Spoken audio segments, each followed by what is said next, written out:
Okay, item 9. The process for an independent review of three waters delivery as per section 17A review.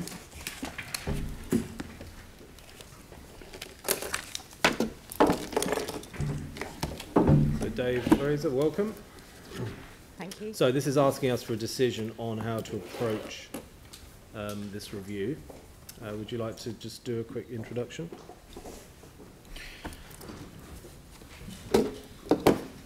This report is generated from a request from your last meeting to get something tabled as a opportunity for a Section 17A review. And I will take the report as read, but there's a couple of highlights. We believe that the chance of getting a Section 17A exemption or qualifying for one is reasonably slim. When you look at the last one we did, was done in May 2017, even though it wasn't received by Council until December. And but that was a reasonably thorough Section 17A review, but possibly didn't have the level of opportunity around regional collaboration. And it was done independent of the Three Waters team, but it was driven internally, and Teresa did most of the work there.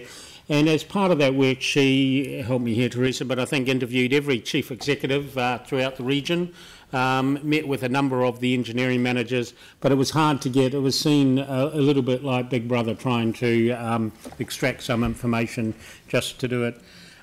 We are suggesting, and I think in there we've explained what a Section 17A review does. It talks about governance, it talks about funding, and it talks about service delivery. It also puts in there a number of options, and we have attached the piece of legislation so you can clear it, that you do need to incorporate if you do a Section 17A review. And then we've looked at the options around how much independence do you really want to put in there, and we've given you a table as Appendix A around the different opportunities. And look, there is a million different permeations between those, so you can actually extrapolate between any of those options wherever you wish to go.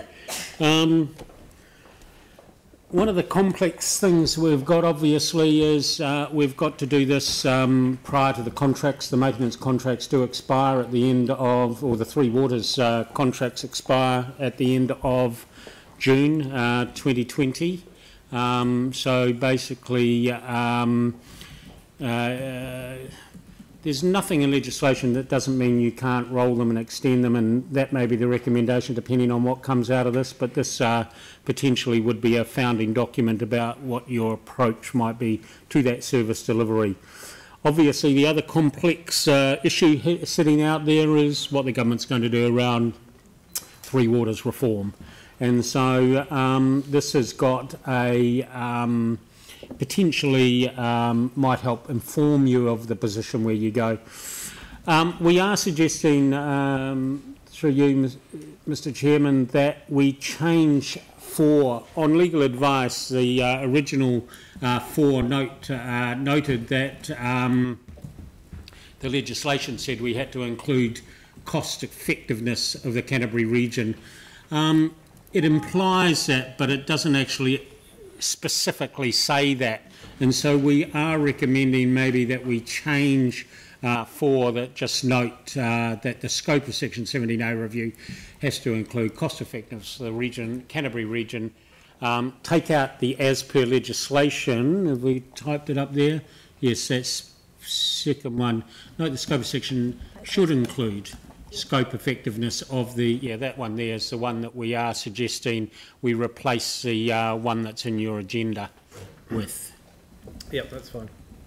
Not sure, Teresa, would you like to add anything more to that? You mean just to that recommendation? Is it? No, well, no, as an introduction to the report.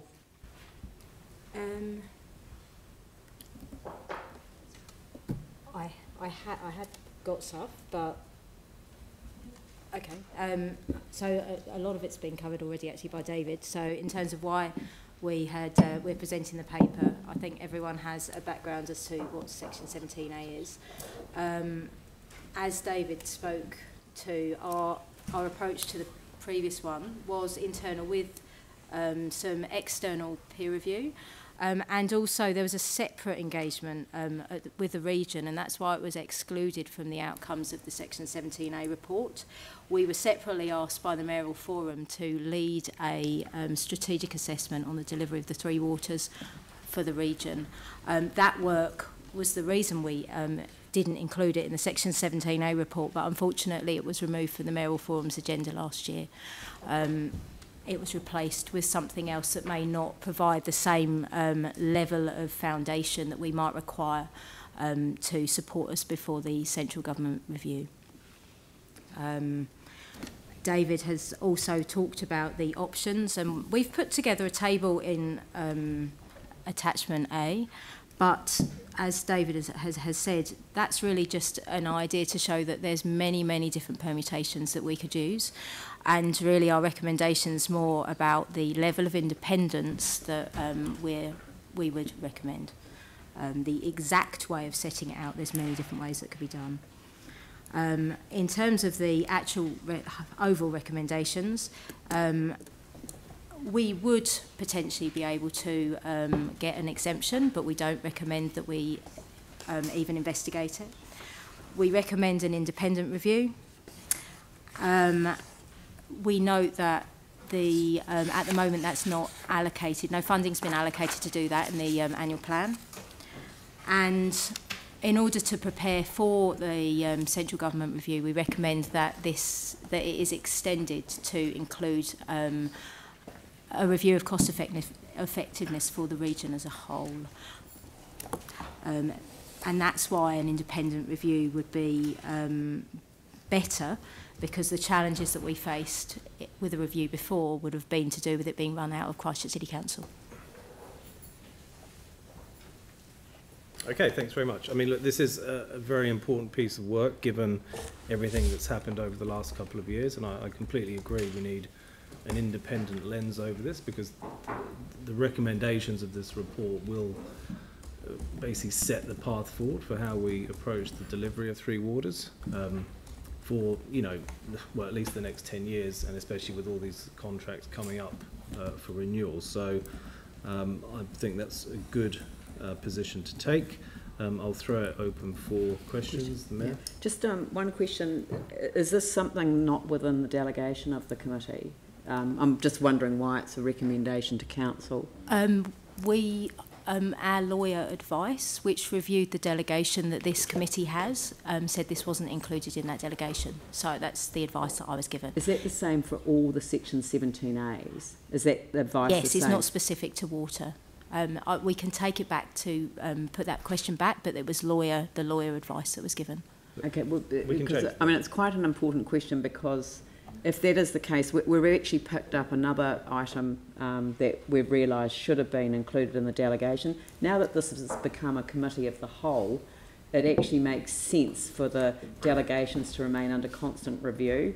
If this is something that should be in the delegation of the committee of the whole, which I would personally favour, because I mean, the whole performance review process is predicated on the basis of this committee making the decisions. Then I would, if this is one, then I've actually got another one that I'm moving by way of my mayoral report next week to adjust the terms of reference for this committee for that reason. If this is another one that's just simply been overlooked, then I would like to use that ability to change the terms of reference next week as well. But we're stuck with the way it is at the moment, which is a recommendation to council. So this will come to council at some point after we change the delegation.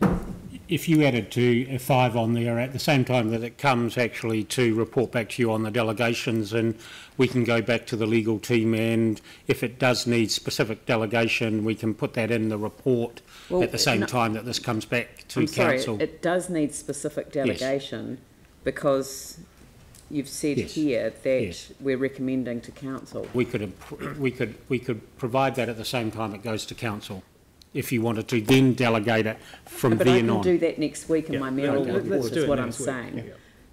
And the second question related to, it says to identify how Three Waters Section 17A review should be funded. I mean, that's not a recommendation.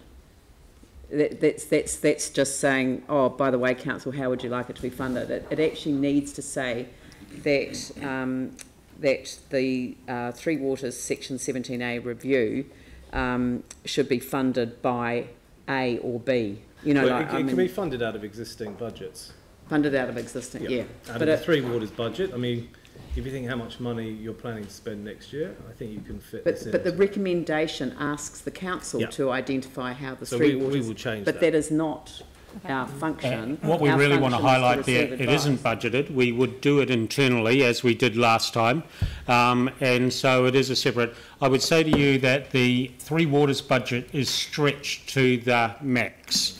And that gets reported up to ITI committee every 2 months, and that relates to the extra expense that we're putting through chlorination, the extra expense from breakages, a wide variety. And so basically I think you would actually just recognise that that may be an additional overspend that might happen if you say it shall be funded out of the Three Waters budget. And that's why we haven't actually got a solution there, but we can certainly look when we bring it back to council as a possibility. What I would say to that is, this review is going to determine how we approach the spend on probably our biggest spend of money every year. So you'll know off the top of your head, but we're going to spend $315 million next year on the Three Waters, probably $3 billion over the next 10 years. So getting that spend right is worth spending $100 grand. This review looks at how you fund that, not how you spend that. The asset management plan and your annual plan and your long-term plan is how you spend that money. This has to look at how you fund it, and so that's the issue. And then it looks at joint governance, and it actually looks at how is the most cost-effective way of service delivery. So whether you contract it out or in-house, and it's got a variety of different things that we have to look at as per the legislation. So then you won't maybe we want a broader review. I mean, yes. I'm sorry for interrupting, but maybe we're saying that the Three Waters review that includes a Section 17A review should commence in 2019, because if it doesn't start now, you know, then we will not be in a position. I mean, I don't want to be in a position coming up on the hard end of a contract expiring and not being in a position to really be clear about what we're trying to achieve. Because for me, I don't want to be restricted to this. I want to look at procurement options. I want to look at bringing in-house parts of it. I want to look at the whole 9 yards, but I really want independent advice on this. And that's certainly the idea of the one, you know, you could put immediately if you wish to in that first one. That was what we were trying to portray in that first one, that we need to start on this immediately because of the tight timetable we've got. Yep. We are bringing you a separate piece of advice around procurement, around the Three Waters and the contracts, because as you will see in this report there's 2 bits of work that's going on parallel at the moment, because basically we've got to look at how we're going to do that and bring that to you. But this does have some impact, obviously, on that, and we don't want to bring a paper to you that potentially preempts an outcome from this review. Mm. Anything else, Mayor? No. Okay, Phil? Thank you for the report, and it is a really important, and you've covered a lot of things. I just wondered, in the table you have, like, it seems that basically with the recommendation, option 1 would involve council contracting a person to do this piece of work. That would be like an independent way of doing it. Is that that's my understanding? Yep. Yep. So I'm just got some concerns, that especially because, you know, there's this is all around how council would fund these huge projects. How is there any particular reason why some more governance should not be across this, and possibly incorporating some of the other options, so that in fact, for example, some councillors might be involved in beginning to shape this? Yeah, certainly that could be included in that option. The next step of it will be determining what what it means at the next level of detail down, and there's nothing stopping it from including councillors. So it's really about so you want the peer review process. I mean, there are many different ways you could do it, and there's certainly no intent to not include councillors in this process. It's really just being clear that the preparation should be done independently. And as the Mayor has also said, there's a specific requirement under Section 17A, but that doesn't stop a broader review being done. Our recommendation focused more on the needs of the region to make sure we were prepared for other reviews. The actual scope could be determined. Like that it doesn't have to stick precisely and only to the Section 17A. I guess if, for example, no councillors were involved early on, what would be the process from there? Would the results of the 17A then come to, say, this committee or to council? I think with the delegations it would come. It depends. Really what we're saying is you've asked for an independent review. We've given you a recommendation that gives you the maximum amount of independence, and I suppose it's how much independence and what you're going to use that for. But yes, if the Mayor changes a delegation, I imagine that this report would come back to this committee when it's completed. Okay. And my last question too around the processes too, like clearly the mayoral group have been involved, and it's it's an inter-council matter around the region. So I'm wondering, would the results of all of this also potentially be helpful to be run past the Greater Christchurch Partnership Committee as well? Or are we going to, or will it stay with this council? We hadn't thought about. I think the report would be a public document at the end of the day, and so it could be shared. We hadn't thought about taking it to any other forums at this stage, but certainly the councillors, Mayor, may decide that it might be worth putting on an agenda. Look, I'd have to look at the outcome of what the report and... Our geographical scope is a bit different because it does include Banks Peninsula. So, yeah, we hadn't looked at the Greater Christchurch Partnership. I mean, it's... Yeah. Vicky, then Glenn. It's because I'm quite concerned about this. Can I just be clear, just looking at Section 17A, what exactly we're reviewing? Basically, it's the Three Waters services, so you're talking about... Is it the contract for delivery of those services, or the way in which those three waters are governed? There are three things that you need to look at Section 17A. Is the governance structure, is the funding, and the way the service is delivered are the three things that make up a Section 17A review. So those are the three things. Now, the service delivery, as the Mayor raised, you could get into a lot of detail, and you can procure right from an alliance contract right down to a measure and pay, and that service delivery could be, again, as broad as we wanted to make it, as good governance structures, I suppose. So here's my concern. I have no difficulty with service delivery, given that we're coming to the end of a contract, being reviewed. I have major difficulties with the governance and funding being reviewed ahead of the government's announcement about the Three Waters. And let me just pose an unintended consequence and see what you think. So we give this to an independent person who almost always, and from my experience about 95% of the time, they recommend an independent authority, because in the view of independent consultants, local government is always the last resort. So they perchance recommend some wider authority, and we have played right into the hands of the government by our own actions. Is there a question? Yes. Is that a possible unintended consequence? I wonder whether it's a question more for debate than actually for us to answer. I can't predict what that independent person will bring. I think, as we've mentioned, I think it will involve interviewing with councillors, so that there is some input into that as part of that independent review. So in actual fact, there will be input into that from a governance level of this organisation. I think as it would, you know, if you take the Three Waters, it's probably a third of our business. It's quite a significant part of Christchurch City Council. And so they're going to have to talk to, I presume, finance and things. There's a lot of internal input that will be required, but I can't predict what the outcome is. Okay, so here's a question then that's more directed at you. Could we possibly do the service delivery component, given that we've only done the 17A 23 months ago, without doing the remaining governance and funding components of a 17A?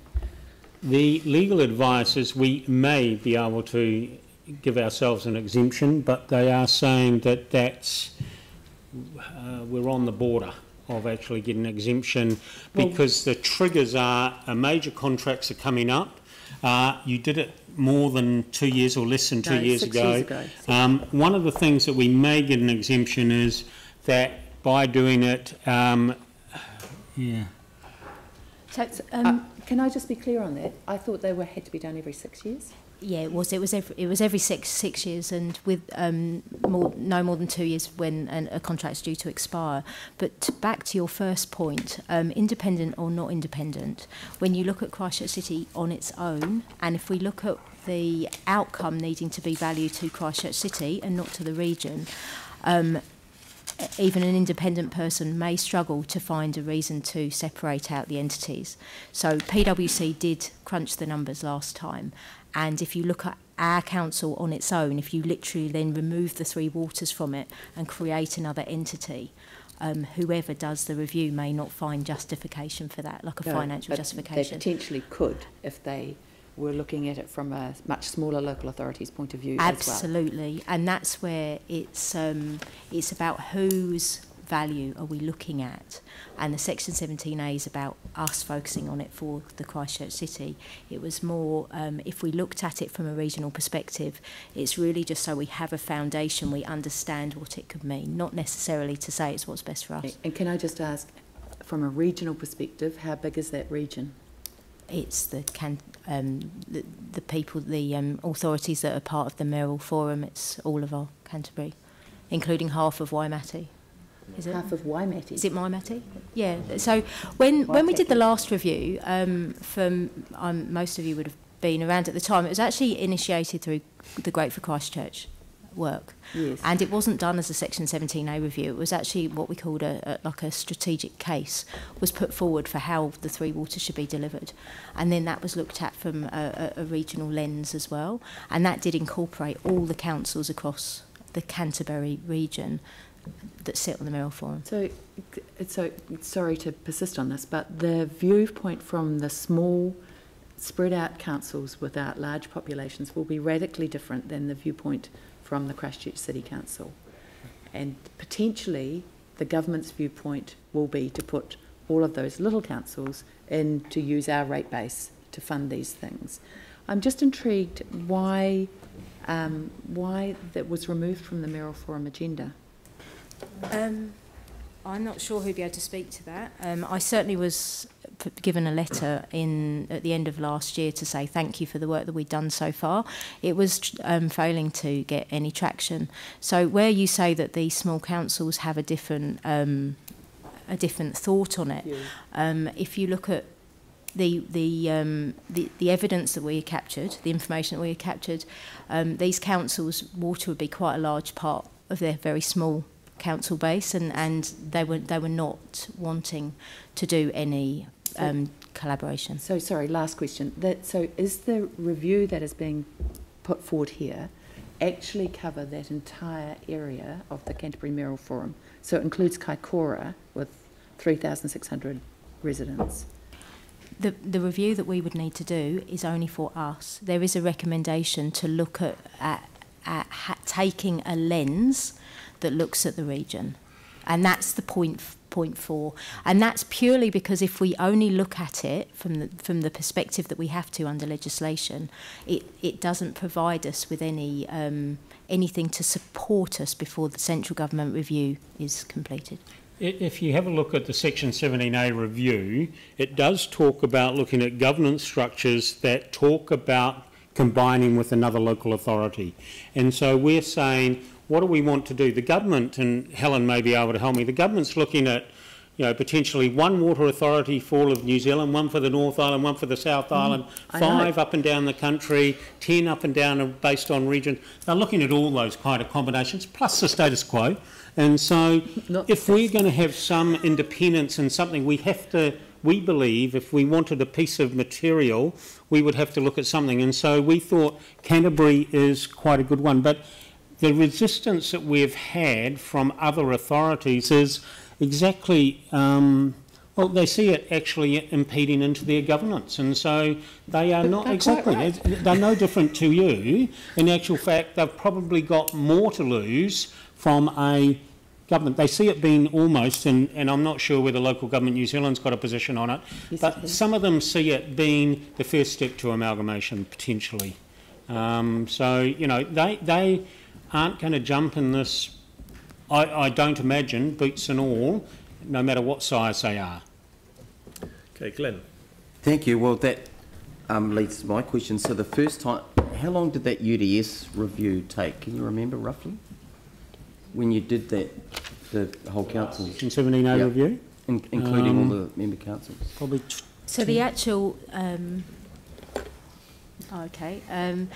so there were two separate pieces of work. There was the internal work, and then there was talking to the regions.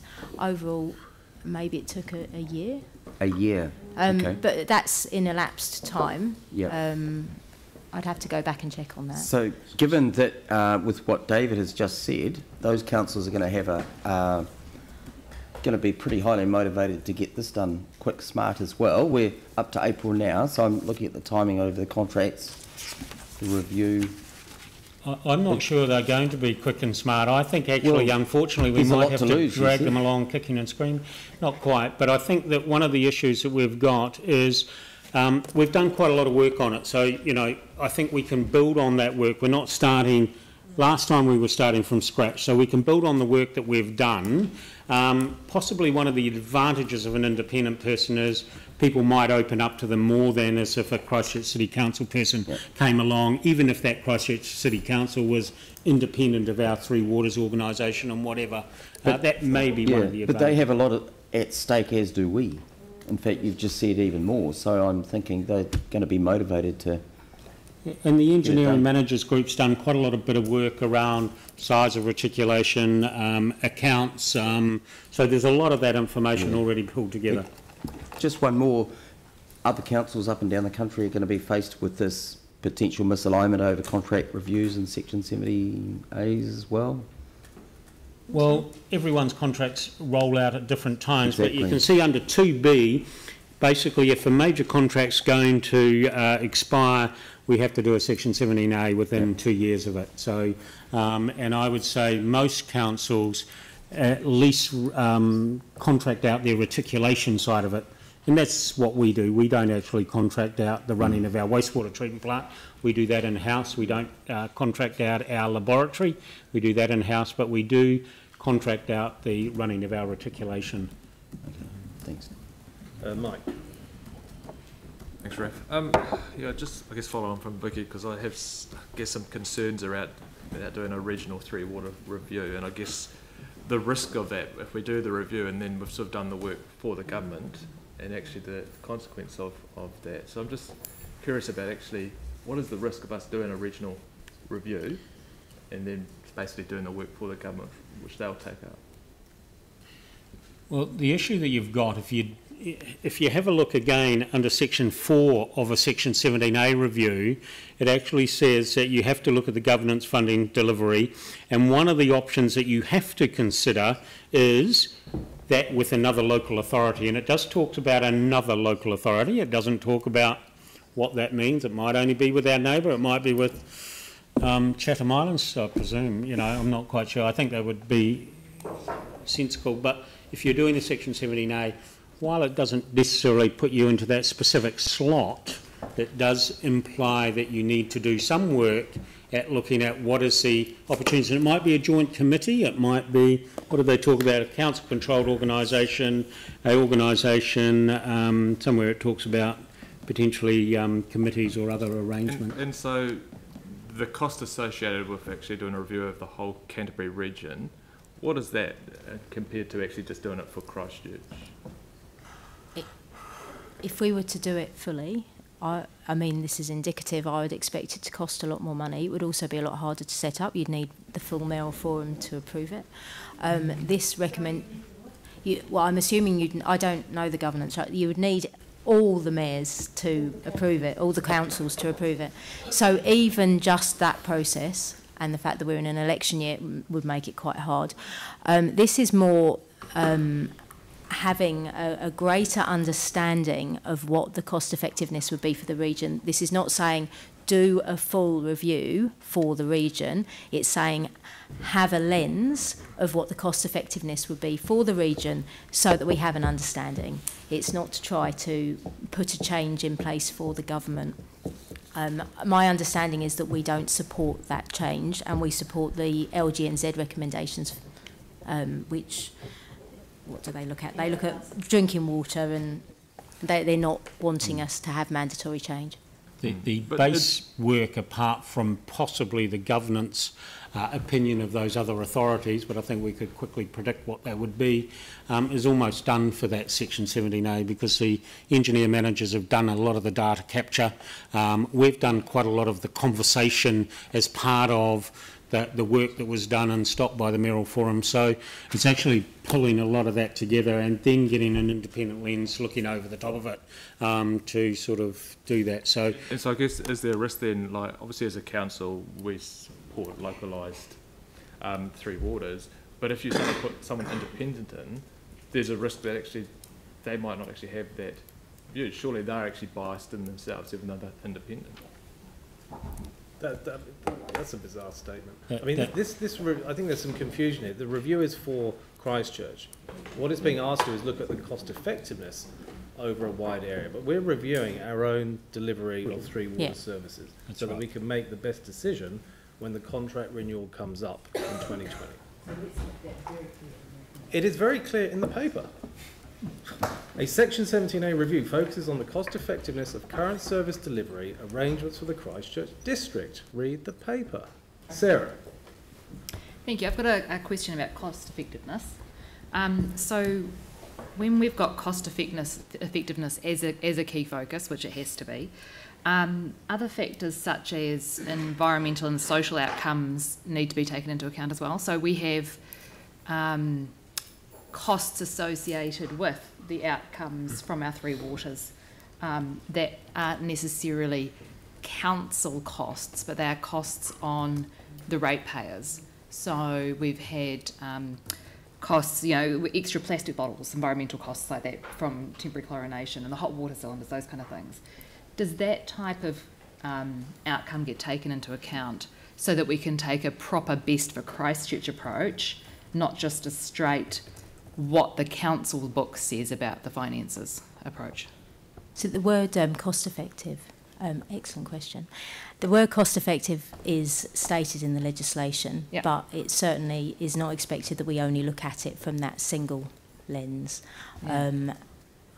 I think that would come down to how we actually do our measurements, but you certainly would not want to literally just look at it in a short-term financial focus. Yeah, so how do we ensure that we're able to take a slightly broader... It's clear that while there are things we have to do, there are things that we can choose to do as part of this process as well. So taking a more regional lens over some things, that sort of stuff. But how do we make sure that we're able to at least have some overview of those sort of social and potential environmental costs of some of the options that get presented to us?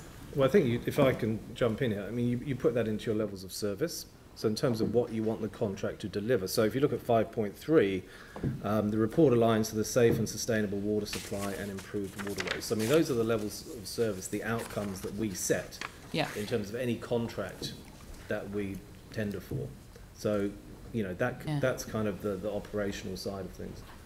In each of when we're doing a report, we would kick off with a look at the strategic side of it and the strategies and policies that we would need to relate to. In this report, I've only referenced the strategic priority on water, but that again is that's not focused on how, that's focused on on outcomes for water, and that is an important underlying factor with it. Yeah, and it's also, slight change there, thanks for that. It's also going to be quite dependent on the knowledge that we've got about our systems, and when we're looking at the most efficient and cost-effective ways of service delivery, for example, we need to have a really good idea of exactly what work needs doing, that kind of stuff. And along those lines, when's the report on the reticulation due? Does anyone know? On the reticulation network? Beyond Wellhead's report is, I'm not sure, Helen, whether you're able to talk about the work. Really, the real detail of our future work program basically will come part of your asset management plan. Yeah. I actually don't think it's going to change very much from the advice given in the last asset management plan and the renewal structure. The issue that you've got, it's not necessarily the quantum, it's the effectiveness of how do you get the best value, cost effectiveness out of the way you deliver those services. So in actual fact, it won't necessarily, this report, bring a quantum number to you, but it will talk about how do we get the maximum value out of however we procure those services. And like I say, we already do a mixture of contracting in-house, so there's a mixture being done at this point in time. Whether that mixture is the right mixture, that's what this report, part of this report will be about. I think one of the things you've got to appreciate, and possibly going back to Councillor Buck's question, it will be with a Christchurch City Council ratepayer lens. So the most cost-effective will be what is most cost-effective for the Christchurch when the report comes back, even though it's independent. But it cannot not look at that broader picture. We believe, because of what's said in legislation and also because of the environment we're in at the moment, we'd be silly not to look at that.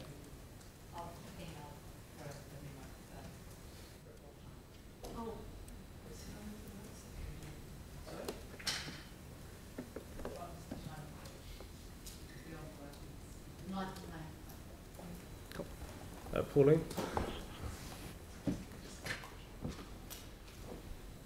Did you have a question? Yeah, I've forgotten it. Oh. You have to come back to me in a minute. Okay, have a glass of water. Thanks. Andrew? Thank you. I've got a couple of questions. No, you have to wait. It's a very quick one. So, is your recommendation still to stick with Canterbury, or should we just choose one other authority to perhaps do this work around to make it both quicker and cheaper? I don't think it'd make it any cheaper. I just think Canterbury is something in the kind of context, if you're going to use it to help us formulate where our position is going to sit around the central government, just doing it with Waimak or Selwyn actually is not going to give us any really advice. And so Canterbury, I think, is probably the smallest that would give you some good feel for what the government's going to think about. And so that's why we've sort of picked Canterbury. We could pick the South Island, or we could pick, us in the West Coast, which is quite popular, but I think that, that would be the easiest thing for us to do, because... It just seems to me that I get the feeling that picking the area is almost like giving them the, this is what we'll accept as an aggregation zone. But I could be wrong, but it's just tempting fate. It's really based on where we could get good data as well, because the region's already trying to do some work around how we deliver the three waters. They've already done a stock take on the management across the region. They're already looking at building some consensus. This is more like we've got a good basis to look at it. And just because we look at something from a region doesn't mean that becomes the best way forward. It actually is just as much to understand the impacts, the negative impacts. They could be environmental, they could be, amalgamating isn't necessarily the right way forward, and a review of it is not necessarily going to say that it is. If anything, it might be, the expectation from the region was more that it would help present a case to show why that, it's not about making amalgamation, it's about understanding the pros and cons of it. Just because, Auckland's done it, but they're very different. Andrew. Thank you. Just coming back to something that was raised earlier, when I first read this report, I was concerned at the vagueness of should commence in 2019. Just confirming that if we changed that to should commence immediately, you would have the capacity and the resources to do that? I'd have to go and talk to my colleagues. But yes, we'd have to, well, you know, really at the end of the day, we'd have to get a scope of what this review is and then find out who we were going to get at the independent levels to fill those. So, you know, we would be starting on that kind of thing immediately. So we would need to, you know, I wouldn't be starting necessarily the Section 17A review, but we would immediately start to fill those gaps so that we, depending on what level of independence we wanted, we'd go and have to find out who's done them in the past, what their experience is. And there are a couple of companies out there that have done independent Section 17A reviews. Yep, so the work could start immediately. Yep. Excellent. Can I suggest that we make that change in that case? Yep. Second question, and it alludes to exactly the comments that you were just making there, Dave. Who would select the independent party that would do this work? And who would write the report and who would deliver it? Is it intended that, you know, having selected an independent person or body, that they would be the writer of the report and they would deliver it and they would be the ones taking questions on it from us when it landed? I would imagine if it's a fully independent and if, you know, the preparation was independent, they would be the person that would write that report and they would be the person that would present it to you. However, what I would be saying is that we have a lot of information. So we've talked in there that there is going to also need to be, you know, for them to be fully independent, it would take them too much work to get information out of it. So they will have to liaise, obviously, with the councillors, with staff, and get that information to make it cost effective. I think that's understood. You know, the information that's required probably resides mainly in this building anyway. And clearly there would be staff advice around any recommendations or outcomes from the independent report as well. So presumably, and that leads on to my next question, presumably the outcomes of this report would be recommendations which would then still be subject to council decision making with a political lens as well. If you have a look at the report, we gave you the recommendations that came out of the last one and we've given you an update on what's happened with them. If I look at the Section 17A review from Auckland, and you can get that online if you want, it recommended doing some of the things that we'd already done. They talked about an integrated water strategy, which the strategy and transformation team's doing at the moment. They talked about a detailed water strategy. They also talked about, Auckland's a little bit different because I've got two waters over here and one water over here. They talked about the opportunities to integrate them across. So we would recommend, and there would be, well, it would be very unusual not to have any recommendations out of it, and then they would come up to you and you would yay or nay them depending on what your priorities were. Thank you. And one final question. Even if we started immediately, and I'm just looking at your paragraph 5.2 in the report regarding a negotiated extension to existing contracts rather than going out for new contracts. Even if we started immediately, we couldn't get the timelines to work so that we had the review completed and recommendations considered so that they could influence new contracts when the existing contracts come to expiring? What we're intending to do is to have a look at what comes out of this paper, and we'll bring you another paper up on that. The issue that we've got is that we've got to be really careful that we don't preempt what we think will come out of this report. However, there is some commonality, no matter what approach you do, around some of the specifications, whether you do it in-house, out-house, any other way we decide to do it. So we would be running some work in parallel. I think there would be a real struggle to get the two of them to align completely, but I don't think they'd be that far off. So in actual fact, if you recognise this is all delivered by City Care at this point in time, we have got a paper coming up shortly to try and align the land drainage with the It's been through ITI, so it'll be coming to council next week, I think, to align the land drainage with the other two waters contract so we can make some of these decisions. There's also some of the decisions, you know, we've got green and black out there. Are we best to see, split the contracts differently and see whether we split green into something else where we have the issues around mowing and things? So there's a variety of different things. But yes, I would say by the time you do this report and then put it out for tender and recognising how it went, or depending on what that delivery at the end of the day was. Some you may be able to make that deadline, other options will be struggling, but yeah, we may need a minor extension in the back end of it. Right, thank you. Vicky?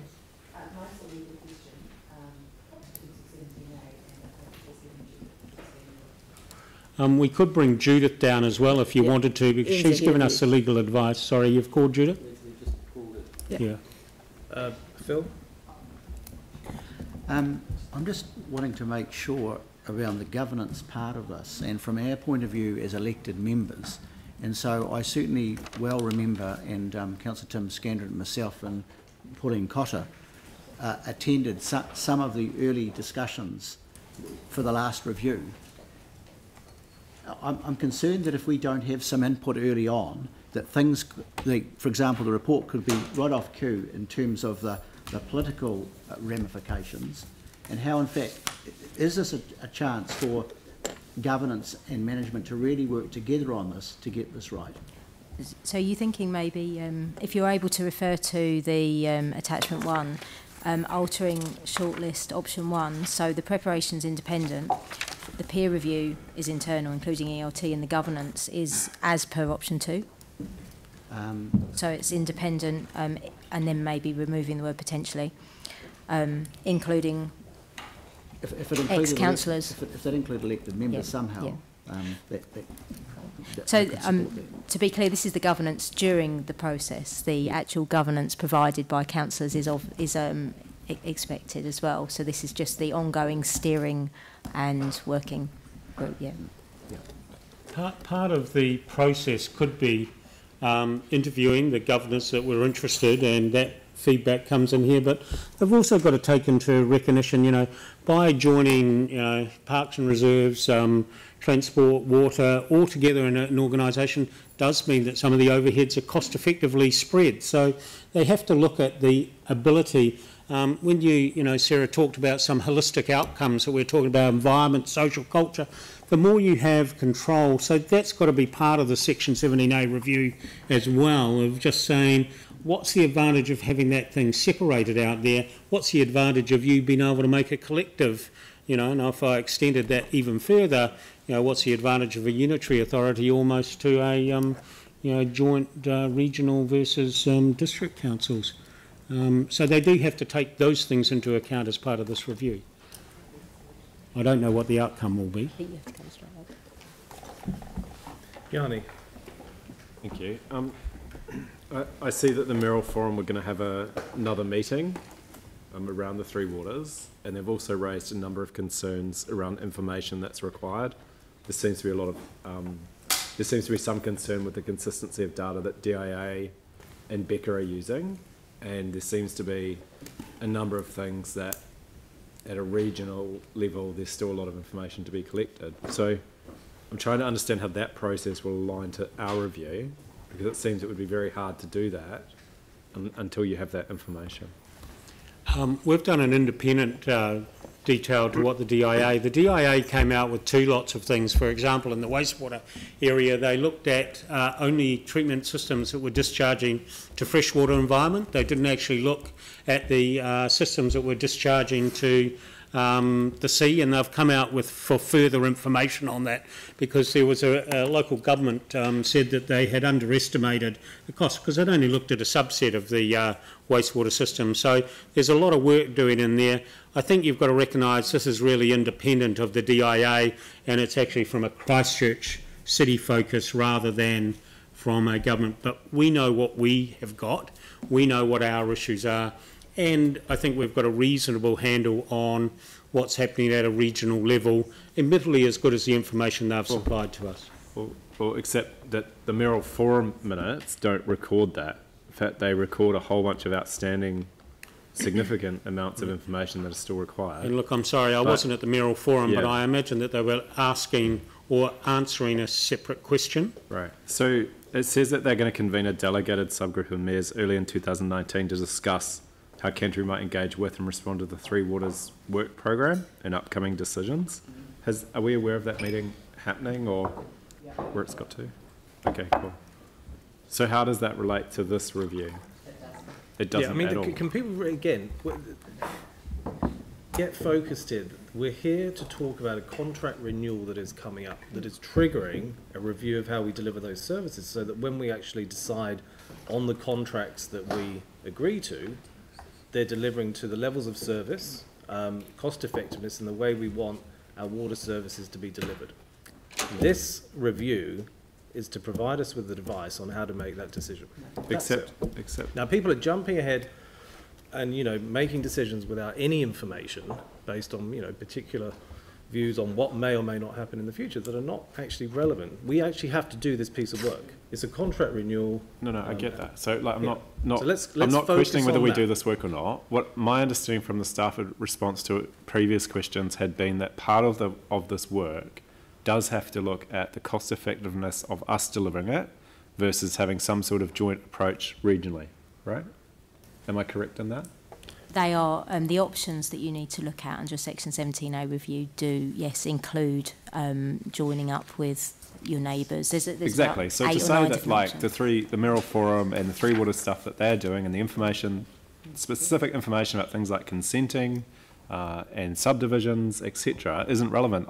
I struggle with that. It's totally relevant to this, and I just want to ensure that there is a joint-up approach. I mean, I'm on the Canterbury Mayoral Forum, and the only work that we're doing at the Canterbury Mayoral Forum level is the central government's intended work program for the Three Waters review.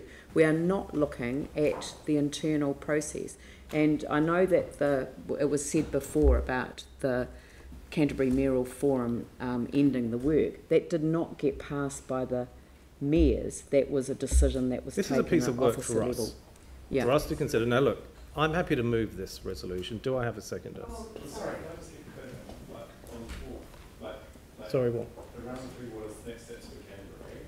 It talks about the regulation and delivery of Three Waters in Canterbury, and it talks around the need to identify common interests across the region. I presume as part of this review, that's exactly what we would be doing, because we can't come up and look at those options unless we've done that. If this was accepted as is, then everything that's already been done in the mayoral work programme that is related would be taken as a starting point. We wouldn't be doubling up on effort or starting again. We're aware that work would be underway. Some of it, as the Mayor has mentioned, some may or may not be relevant.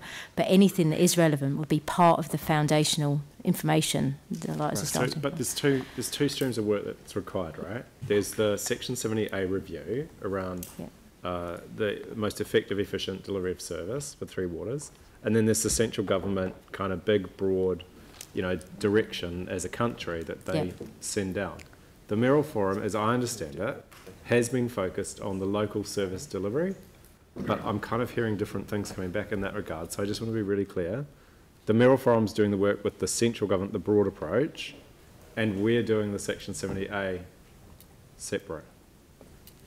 Yeah. So really early on, the Mayor spoke about the scope of a review. We understand through legislation what the scope of Section 17A is. If it needs to be broader, literally the first thing you'd need to do is to be really, really clear on the scope, really clear on the governance, and I think that's going to really help actually understand what the timeframes are then on how it can be delivered, and then on the impact. So the key question is, how can you do a Section 70A review around a possible joint amalgamation or service delivery across a region if you don't have the information required?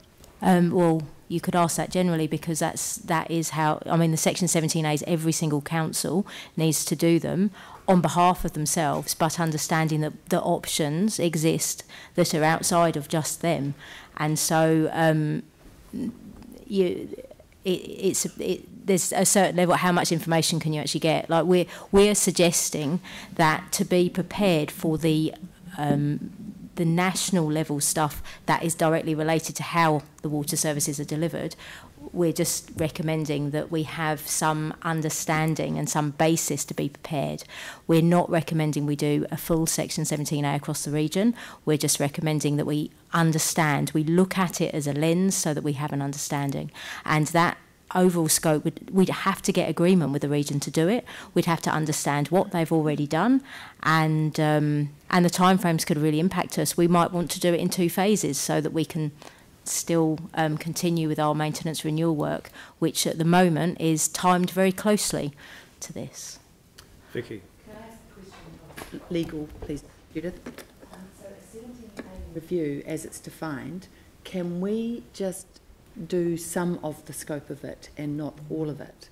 Or are we required, when we say a 17A review, to do the entire gambit of it?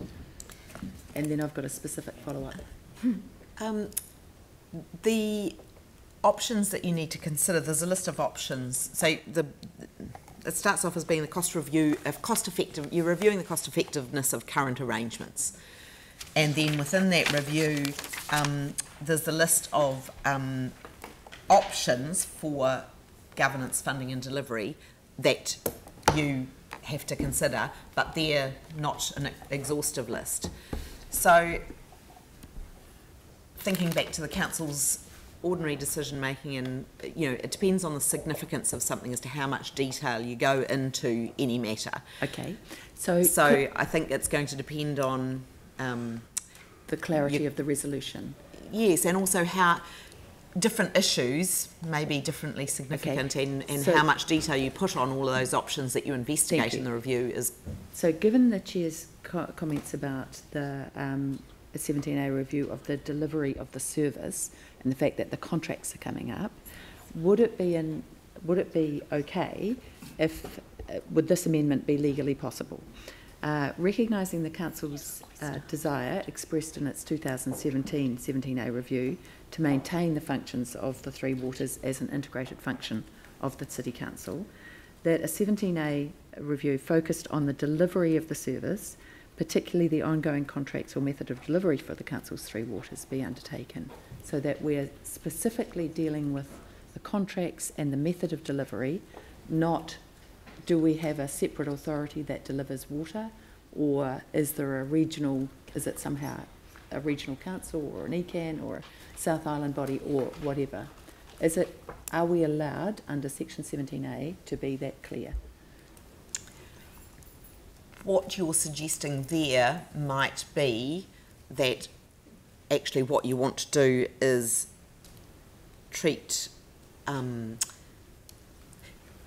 look at not doing a Section 17A review, say because we did one 2 years ago, we are saying we're satisfied that the potential benefits of undertaking a review, as in a full review, do not justify the costs of undertaking the potential benefits of undertaking a review don't justify the costs of a review, but you do another process, your own internal or your own review, not a formal Section 17A review, to do what you've just suggested. Just focusing on the delivery. Yes. So if we want to just focus on the delivery and not whether we set up a CCO or all of the other possible options. Yes. Then I think you would perhaps do that, not because Section 17A itself doesn't recognise doing a partial review. That's right. So I think the better thing is to say doing a full review is not, the benefits don't outweigh the cost of doing a full review. So we won't do that, but we'll do this other process instead, and we'll give ourselves an exemption. So if we want to do the contracts, but we don't want to give the government a whole pile of ammunition for their stuff in terms of an independent review, which may say it's much better to privatise your water system, then would be better to do it by a mechanism other than 17A. Okay, thank you. And if they want to do that, they can do the work. But then we'd have to go for an exemption. Well, it's up to you to for the local authority to reach a view if you're satisfied the potential benefits of doing a review, as it's set out in here, which is covering all those options, is there are benefits to doing that, or whether the costs of doing that you know, the benefits don't outweigh. If you look at, I think you decide on an exemption and then do this other process. The details on page 62 of your report, and Judith's reading 3B, which is the grounds on which the exemption would be given. We deliberately didn't cover. We didn't look into a possibility of an exemption because the question that was posed to us was about who was going to deliver it. It is mentioned in the report that an exemption could be looked into. Right. So you may need some more advice about benefits and costs. Okay, any other questions? Jimmy. May I ask you, particularly on page 56, the 3 options. I'm still concerned. It looks like option 2 is kind of much better than option 1 and option 3. If you review the cost, 35. If you consider governance, council independent can get involved.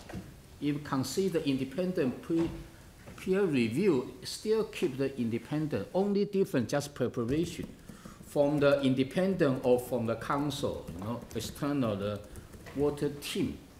Maybe public preparation, maybe the staff, you know, the more kind of knowledge. And also, if option 1, particular disadvantage, how to remediate these 3, my question is, this effect. The first one still requires significant technical, the internal technical input. But if option 1, how to infuse. The second one, whether can, you know, take into account the positive outcome.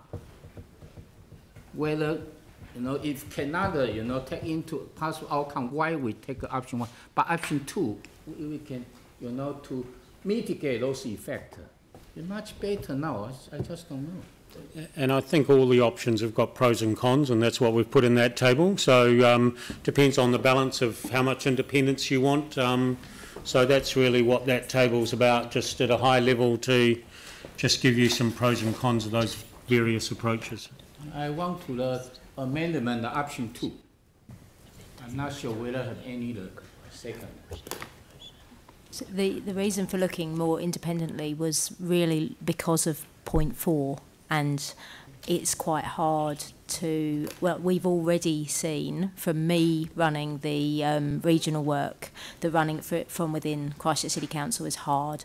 So if you're looking at just the actual section 17A, then yes, the challenge is really if you're looking at things more regionally. That's where independence becomes more important to get the right amount of buy-in. No particular focus on the preparation.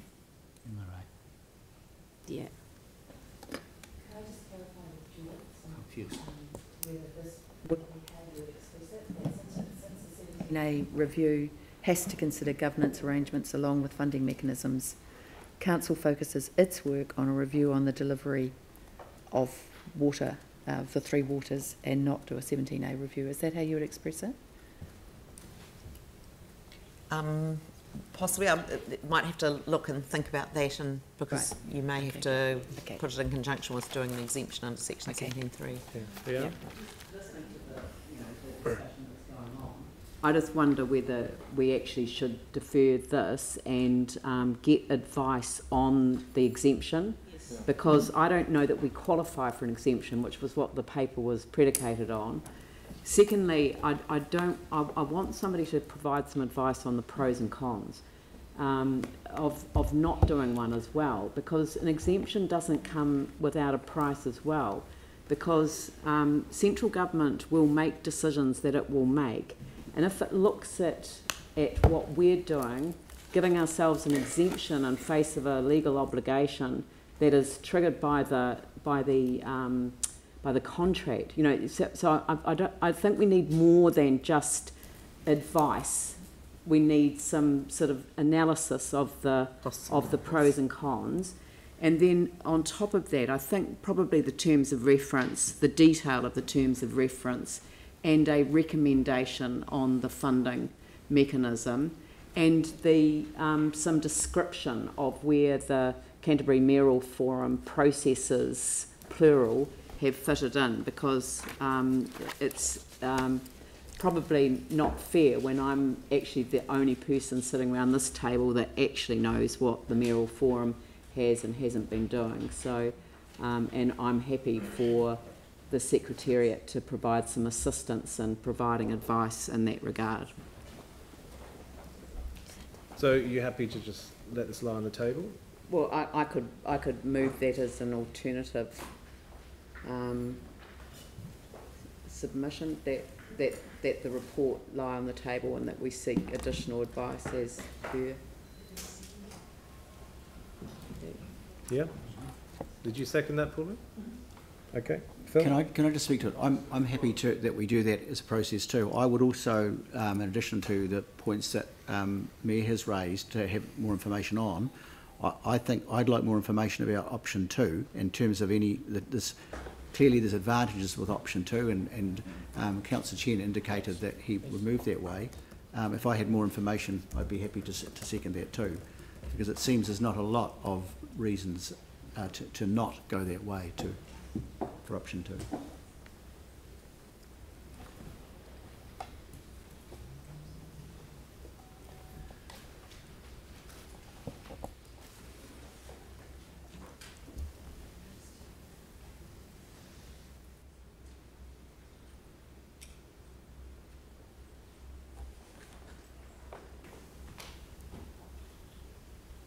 No, you don't need that. We're going to do that anyway.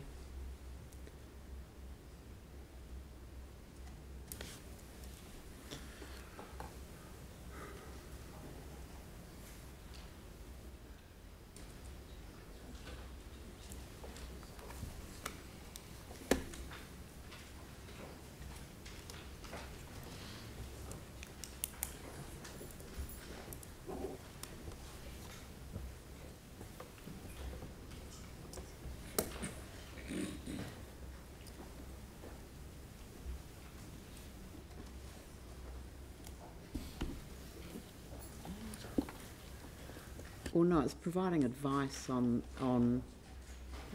terms of reference. Instead of reviewing, providing draft advice. Terms of reference. Yeah. No. Just say. We'll just say the draft. So take out take out the review. word. Just say a draft terms of reference. A draft terms of reference. And recommendation for funding mechanisms. Instead of the details, just put recommendations.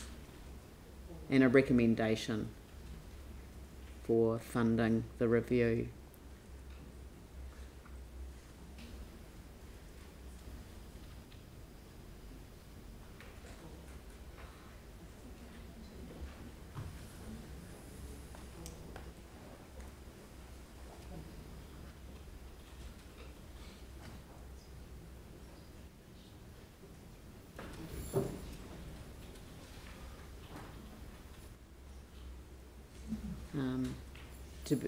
Is it to be referred back to the next meeting of this committee? And we'll change the terms of reference next week. Yeah.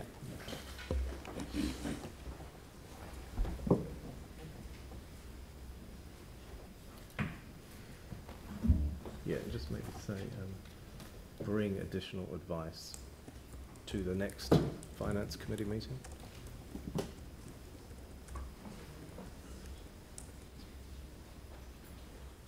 Just say bring additional advice. So what about the time frames? Would it be better to go straight to council? Just to speed it up. We've only got one meeting before. When's the next one of this? 2nd of May. 2nd of May. Yeah, you've got a council meeting on the 11th, and that's too soon. We can't get it to there, and then you don't have a meeting until this next committee meeting. So we're just. I'm sorry, we've just got to wait. Unfortunately. No, I think that's okay. Yeah. I mean, we haven't lost a lot of time. No. Okay, so you happy with that? Yep. Pauline, you happy with that? Okay, so that's. Excuse me, can I speak to that? Hold on. Yeah, hold on. Yeah. So it's moved by the Mayor, seconded by Pauline. I'll put the motion. All in favour say aye. Aye. Against? No. It's carried. No? Okay. Shocking process.